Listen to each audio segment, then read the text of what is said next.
Tahukah Anda kenapa keris pusaka atau ucapan para kiai sepuh zaman dulu begitu mandi dan sakti? Rahasianya bukan pada mantra yang panjang, melainkan pada sebuah jalan sunyi yang sengaja disembunyikan dari dunia modern. Tirakat Jawa kuno.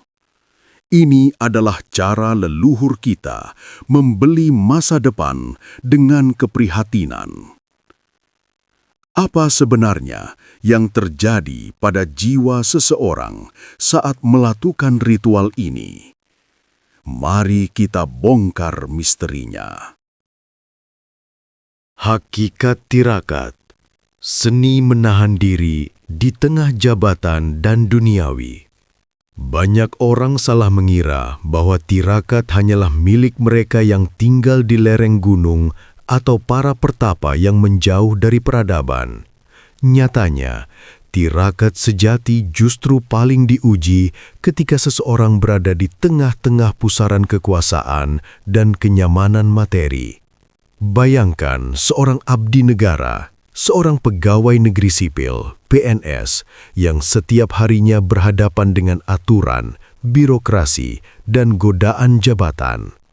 Disinilah tirakat menemukan bentuknya yang paling nyata, namun tersembunyi. Tirakat bagi seorang abdi negara bukanlah tentang meninggalkan seragam dan kantornya, melainkan tentang bagaimana ia menjaga kebeningan batin di tengah gemerlapnya fasilitas dan wewenang yang ia genggam. 1. Tirakat sebagai rem di tengah kecepatan dunia. Bagi seorang pegawai pemerintahan, hidup seringkali diatur oleh target, pangkat, dan tunjangan. Tanpa disadari, raga ini seringkali menjadi manja karena terbiasa dengan kepastian. Disinilah peran tirakat Jawa kuno masuk sebagai penyeimbang. Leluhur kita mengajarkan bahwa semakin tinggi kedudukan seseorang, maka semakin besar pula laku prihatin yang harus dijalankan. Mengapa? Agar jabatan tersebut tidak berubah menjadi racun bagi jiwanya. Laku tirakat bagi seorang PNS bisa dimulai dari hal yang paling sederhana. Puasa weton di tengah hari kerja yang padat. Saat rekan-rekan sekantor mengajak makan siang mewah, sang pelaku tirakat tetap teguh dengan puasanya. Ia tidak sedang menyiksa diri, melainkan sedang melatih otot batin agar tidak mudah disetir oleh keinginan perut. Ia sedang membuktikan bahwa dirinya adalah tuan atas raganya sendiri, bukan budak dari fasilitas yang ia terima. 2. Menjaga integritas melalui ketajaman rasa. Tirakat adalah proses pembersihan saluran intuisi. Seorang abdi negara yang rajin menjalani laku sunyi, seperti siam atau melek, mengurangi tidur, akan memiliki ketajaman rasa yang berbeda. Dalam dunia birokrasi yang penuh intrik, ketajaman batin ini sangat krusial. Ia akan mampu merasakan mana kebijakan yang benar-benar berpihak pada rakyat dan mana yang hanya sekedar permainan kepentingan. Tirakat membuatnya memiliki pagar batin. Ia menjadi pribadi yang sulit goyah oleh suap atau godaan yang merusak integritas. Baginya, jabatan adalah amanah yang akan dimintai pertanggungjawaban di hadapan Gusti Kang Maha Kuasa. Dengan tirakat, ia menarik energi dari langit untuk membantunya menyelesaikan urusan bumi.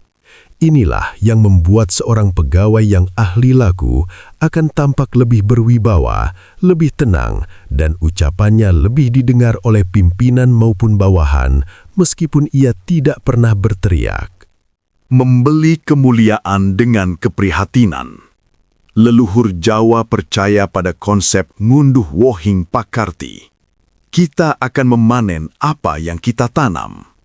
Seorang PNS yang mau laku prihatin sebenarnya sedang menabung keberuntungan untuk anak cucunya. Ia memilih untuk hidup secukupnya, menahan diri dari sifat serakah, dan rutin melakukan sedekah batin melalui tirakat sunyi.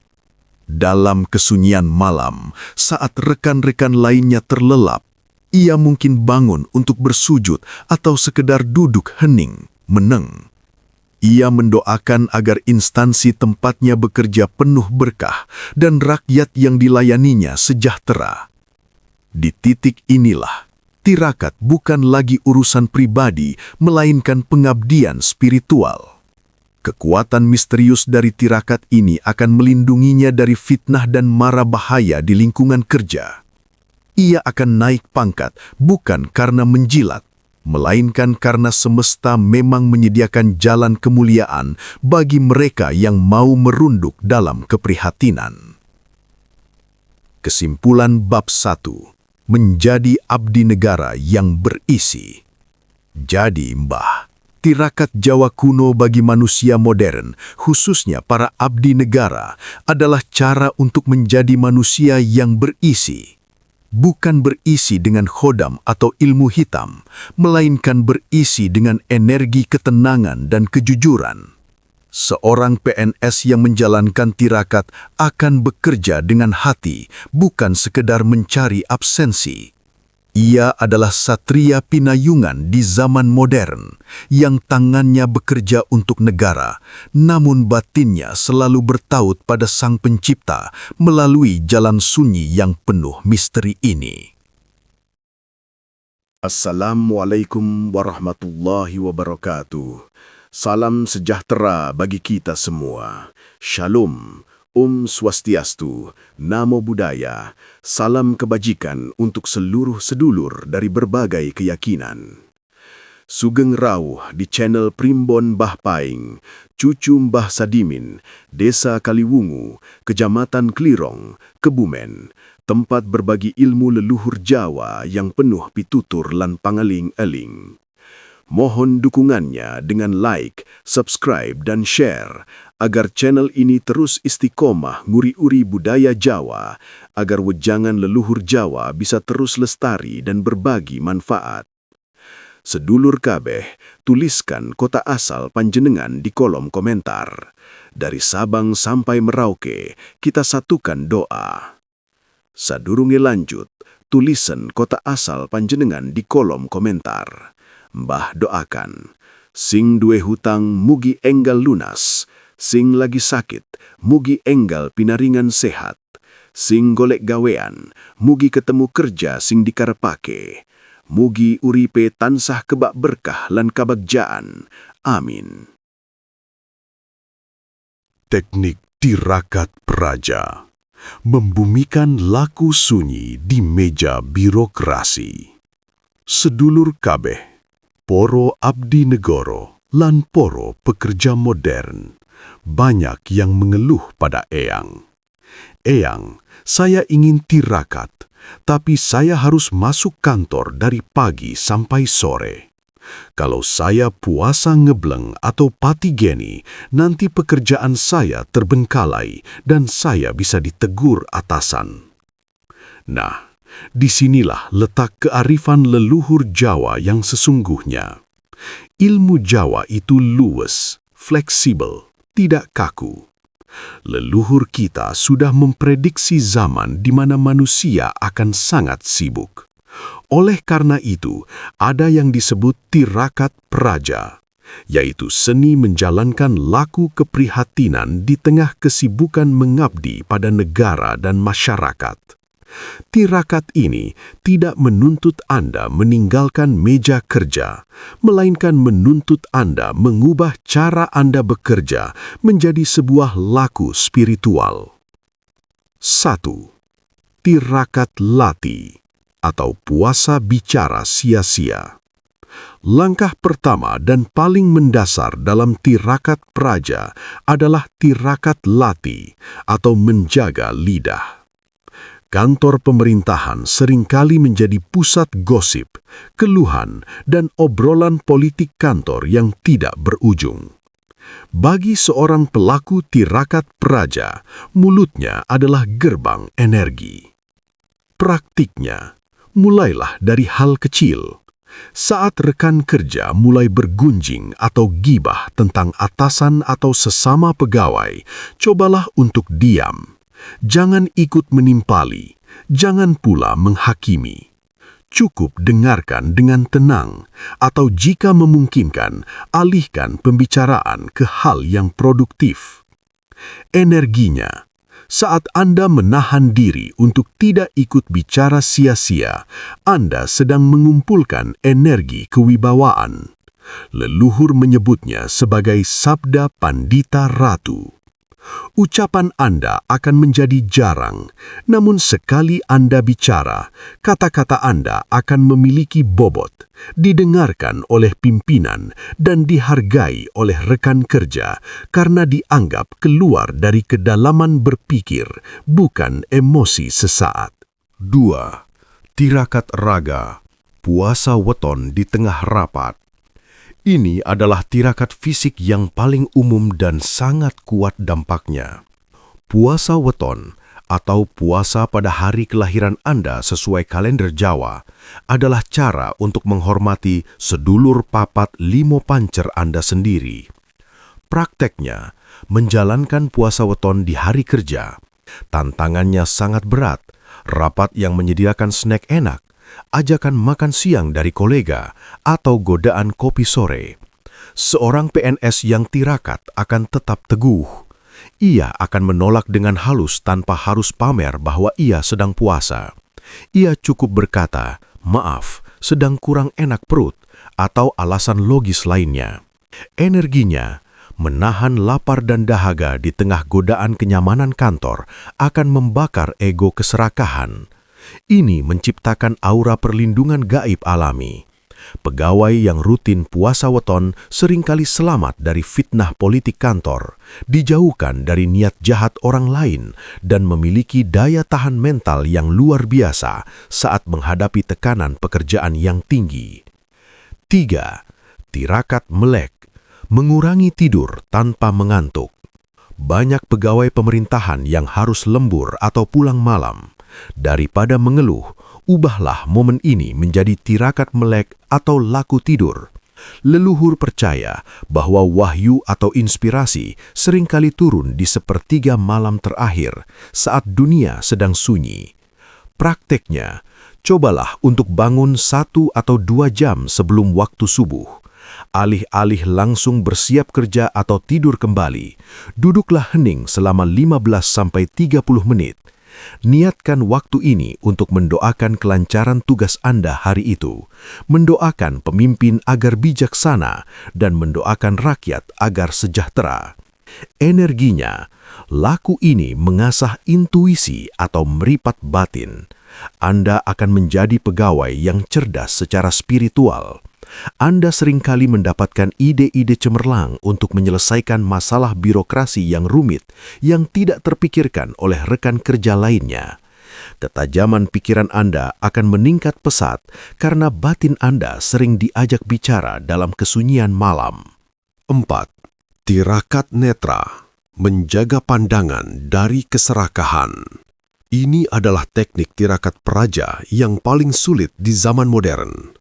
Tirakat netra adalah kemampuan untuk melihat dunia apa adanya, tanpa keinginan untuk memilikinya secara tidak sah. Di kantor, godaan mata sangat banyak. Melihat anggaran yang besar, melihat peluang suap, atau melihat rekan kerja yang kaya dari jalan yang tidak benar. Prakteknya, saat Anda melihat kesempatan untuk berbuat curang atau melihat rekan kerja pamer kekayaan hasil korupsi, kuncilah mata hati Anda. Katakan pada diri sendiri, itu bukan hakku, itu racun bagi anak cucuku. Alihkan pandangan Anda pada tugas dan kewajiban utama Anda. Energinya, laku ini menciptakan integritas yang tidak tertandingi. Aura Anda akan menjadi sangat bersih dan terang. Anda akan disegani bukan karena pangkat Anda, tetapi karena kejujuran Anda yang memancar keluar. Leluhur Jawa percaya, pegawai yang tirakat netra akan selalu dicukupi rezekinya oleh alam semesta lewat jalan yang halal dan tak terduga, jauh lebih berkah daripada hasil korupsi. Kesimpulan bab 2. meja kantor sebagai sajadah pengabdian.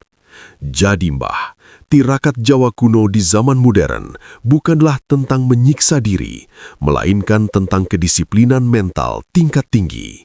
Bagi seorang pegawai negeri atau pekerja kantor, setiap tugas adalah bentuk tirakat. Melayani masyarakat dengan sabar adalah tirakat. Menolak suap adalah tirakat. Dan menjaga keharmonisan kantor adalah tirakat. Dengan teknik tirakat praja ini, meja kantor Anda berubah menjadi tempat pengabdian yang suci, dan seragam yang Anda kenakan adalah jubah spiritual yang penuh perlindungan semesta. Rahasia Mesu Budi mengasah karakter satria di tengah godaan dunia. Sedulur KB, tirakat fisik yang kita bahas di bab sebelumnya hanyalah sebuah pintu masuk. Namun inti dari segalanya adalah apa yang disebut para leluhur sebagai Mesu Budi. Mesu artinya memeras atau mengasah, sedangkan Budi adalah akal budi, karakter, dan nurani. Bagi seorang abdi negara atau pegawai pemerintahan, Mesu Budi adalah proses mengolah rasa agar jabatan tidak membuat jemawa dan tugas tidak membuat putus asa. Ini adalah cara membentuk mentalitas satria yang tetap tegak meski badai godaan menerjang dari segala arah. 1. Melenyapkan sifat aigul atau sombong karena jabatan. Penyakit paling berbahaya bagi seseorang yang memegang wewenang adalah rasa sombong. Merasa lebih tinggi dari rakyat yang dilayani atau merasa lebih hebat dari rekan sejawat. Dalam laku Mesu Budi, seorang pelaku tirakat diajarkan untuk melakukan andap asor. Praktiknya, di kantor, Mesu Budi dilakukan dengan tetap menghargai siapapun, mulai dari pimpinan tertinggi hingga petugas kebersihan atau cleaning service. Semakin tinggi pangkatnya, ia justru semakin merunduk seperti padi. Energinya, orang yang berhasil mengasah budinya akan memancarkan energi yang menyejukkan. Ia tidak perlu gila hormat, karena kehormatan itu akan datang sendiri secara alami. Alam semesta akan mengawal orang-orang yang rendah hati, namun memiliki kualitas kerja yang tinggi. 2. Mengolah sabar di tengah birokrasi yang rumit. Dunia kerja, apalagi di pemerintahan, seringkali penuh dengan tekanan, kritik, bahkan fitnah. Banyak orang yang batinnya meledak karena tidak kuat menahan beban emosional. Mesu Budi melatih kita untuk memiliki jembar segarani atau luas samudranya. Praktiknya, saat Anda dikritik dengan tajam atau saat pekerjaan Anda tidak dihargai, jangan langsung bereaksi negatif. Tarik nafas, gunakan filter batin. Anggaplah itu sebagai ujian untuk meluaskan daya tampung batin Anda. Energinya, kesabaran yang diolah melalui tirakat ini akan berubah menjadi kekuatan magnetik. Orang yang sabar dan tenang dalam tekanan biasanya akan menjadi orang yang paling dipercaya oleh pimpinan untuk menangani urusan-urusan besar. Karena semesta tahu, wadah batin Anda sudah cukup kuat untuk menampung tanggung jawab yang lebih besar. 3. Menjaga eling lan waspodo dalam setiap keputusan. Seorang PNS seringkali harus menandatangani dokumen atau mengambil keputusan yang berdampak luas. Disinilah eling lan waspodo, ingat dan waspada, menjadi senjata utama. Mesu Budi mengajarkan kita untuk selalu terhubung dengan suara Tuhan di dalam hati nurani. Prakteknya, sebelum mengambil keputusan penting, diamlah sejenak.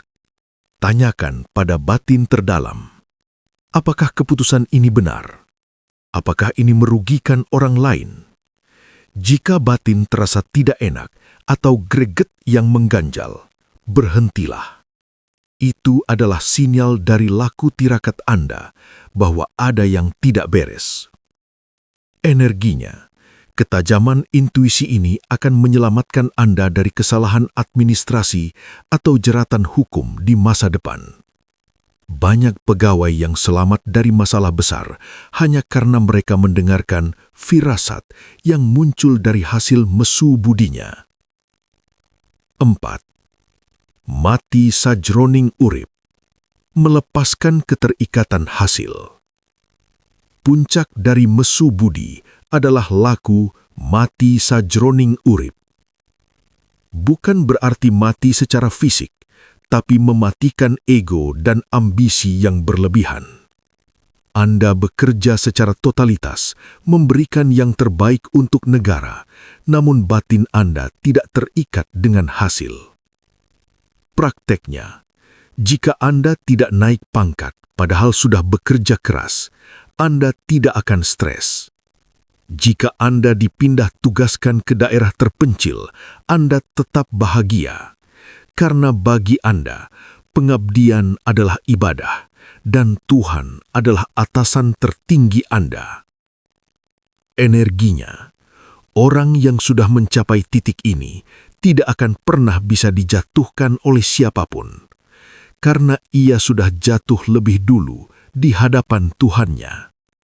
Ketidakbergantungan pada dunia justru membuat dunia bertekuk lutut padanya. Keajaiban demi keajaiban akan muncul. Rezeki akan datang dari jalan yang tidak disangka-sangka sebagai upah dari kemurnian batinnya. 5. Kesimpulan bab 3. Menjadi satrio piningit di zaman modern. Mesu budi adalah rahasia mengapa para leluhur kita dulu begitu berwibawa. Mereka tidak gila jabatan, tapi jabatan yang mengejar mereka. Bagi Anda para abdi negara, jadikanlah kantor Anda sebagai tempat untuk mengasah budi pekerti. Tirakat bukan hanya soal tidak makan, tapi soal bagaimana Anda mengelola hati di tengah dunia yang penuh godaan. Dengan mesu budi, Anda bukan sekedar pegawai. Anda adalah satria modern yang menjadi penjaga moral dan nurani bangsa. Dampak nyata, kedahsyatan tirakat dalam karier dan kehidupan. Sedulur sedoyo, banyak orang bertanya, "Yang, apa benar tirakat itu bisa mengubah nasib?" Jawabannya bukan hanya benar, tapi nyata dan seringkali tidak masuk akal jika dinalar dengan logika manusia biasa. Saat panjenengan berani menjalani tirakat, sejatinya panjenengan sedang menanam energi di jagat raya. Dan menurut hukum alam, nopo sing ditandur, niku sing bakal diunduh. Bagi panjenengan para abdi negara atau pekerja, inilah dampak nyata yang akan terjadi. 1. Karier yang mlumaku dewe, kenaikan derajat tanpa pamrih. Di dunia kerja, banyak orang sikut-sikutan untuk naik jabatan, tapi bagi praktisi tirakat, pangkat itu datang karena kersani Gusti melalui alam semesta. Keajaibannya, ketika batin panjenengan sudah matang karena tirakat, aura panjenengan akan menjadi magnet bagi pimpinan. Panjenengan akan terlihat memiliki bobot yang berbeda. Sering terjadi, jabatan yang dikejar-kejar orang lain malah diberikan kepada panjenengan tanpa diminta. Inilah yang disebut wahyu jabatan. Alam semesta yang akan menggiring panjenengan ke tempat yang tinggi karena batin panjenengan dianggap kuat menerima amanah.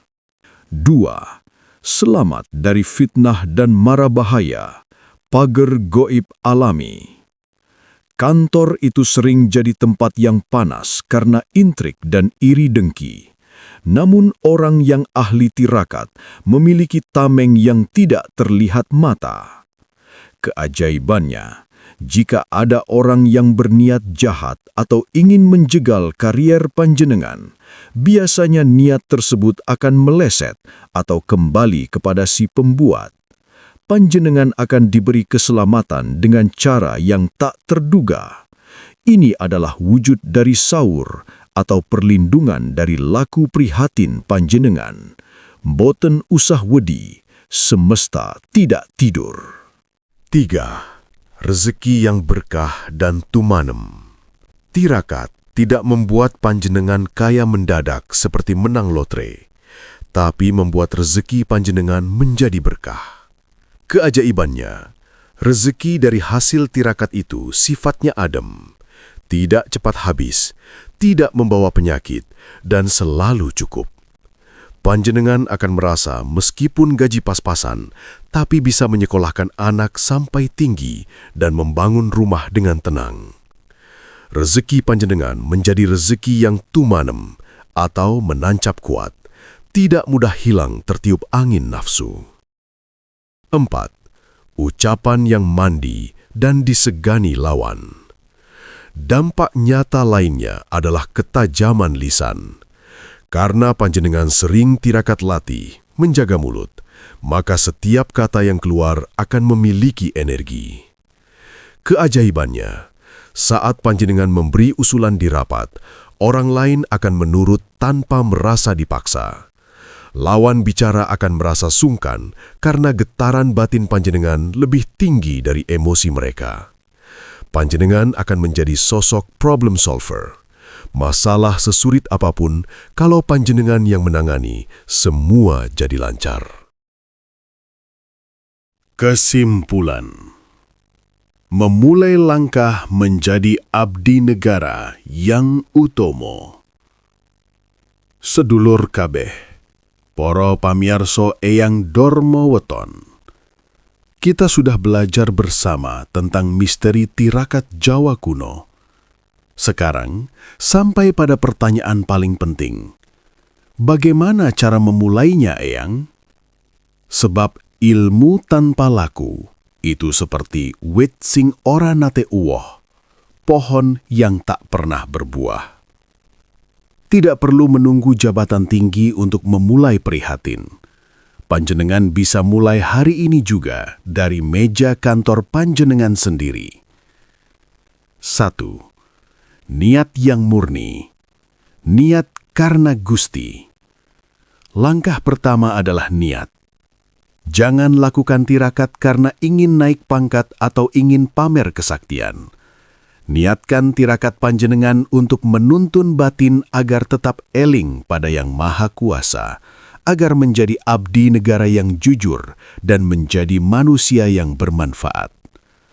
Saat niat sudah murni, semua hadiah duniawi akan datang mengikuti. 2. Mulai dari laku yang ringan. Jangan langsung melakukan tirakat berat jika batin belum terbiasa. Langkah nyata. Mulailah dengan puasa weton. Saat hari kelahiran panjenengan tiba, lakukan puasa dari subuh sampai maghrib. Di hari itu, jaga lisan dari mengeluh atau menggunjing orang lain. Jika ini dilakukan secara istiqomah, batin panjenengan akan merasakan perubahan besar. Panjenengan akan menjadi pribadi yang jauh lebih sabar dan tenang di kantor. 3. Disiplin eling lan waspodo di keseharian. Tirakat yang paling nyata bagi abdi negara adalah integritas. Langkah nyata. Setiap kali menerima tugas atau anggaran, tancapkan dalam batin. Ini amanah rakyat. Ini titipan Gusti. Jika ada godaan untuk menyimpang, ingatlah anak istri di rumah. Jangan beri mereka makan dari barang yang tidak benar. Ini adalah wujud tirakat modern yang paling sakti untuk menjaga keselamatan karier panjenengan. 4. Menyisihkan waktu untuk menembah. Di tengah kesibukan kantor, sisihkan waktu 5 menit saja untuk hening. Langkah nyata. Bisa saat jam istirahat atau sebelum pulang. duduklah yang anteng, pejamkan mata, dan bersyukur kepada Gusti atas kelancaran pekerjaan hari ini. Mintalah agar esok hari bisa menjadi pribadi yang lebih baik. Inilah cara kita menunggal dengan energi alam agar selalu dilindungi. 5. Penutup. Tirakat adalah warisan luhur. Tirakat bukan hal kuno yang menakutkan, tapi warisan luhur untuk menjaga martabat manusia Jawa. Sebagai abdi negara, panjenengan punya tanggung jawab besar. Dengan tirakat, panjenengan tidak hanya bekerja dengan raga, tapi juga dengan jiwa. Semoga pembahasan ini menjadi pepadang bagi panjenengan semua. Eyang hanya bisa mendoakan, semoga laku prihatin panjenengan diridhoi Gusti, dan panjenengan semua diberi karir yang berkah, keluarga yang tentrem, dan akhir hidup yang husnul khotimah.